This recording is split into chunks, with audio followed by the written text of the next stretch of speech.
She was absolutely terrified of humans. Good girl.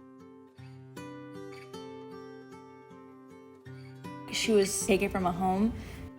She was tied to a chair. I've never handled an infused cat before. She would just go under the bed most of the day. But I could tell she was kind of curious. She loved being fed. She had a great relation with food. She couldn't get enough because they starved her at her old home. So for the next 2 or 3 weeks, every day would go in there and just sit next to her as she was eating.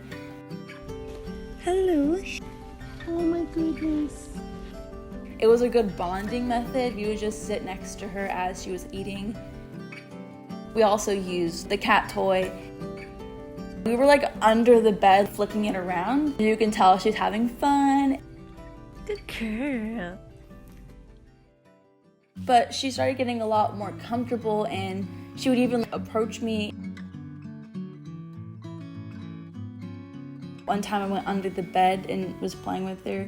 At one point she came up and brushed me really quick. It was like, oh my goodness. And so eventually she started coming up on the bed more and more.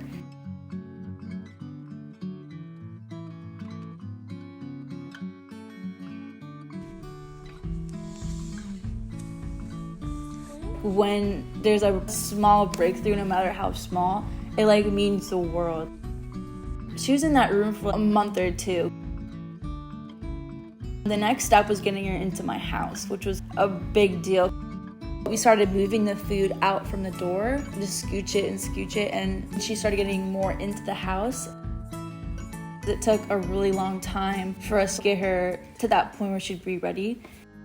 It took around a full week for her to fully come into my house. Eventually, she loved exploring. She would be jumping on the couch.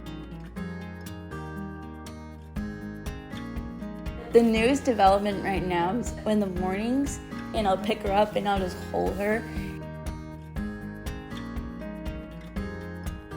She's gone very confident and very bold. Like she now goes through my entire house now. She's very comfortable with my whole house. I could just tell that this cat had a lot of heart and a lot of love. I was just really happy. It just makes me proud. Look how far we've come just because of a little persistence and patience.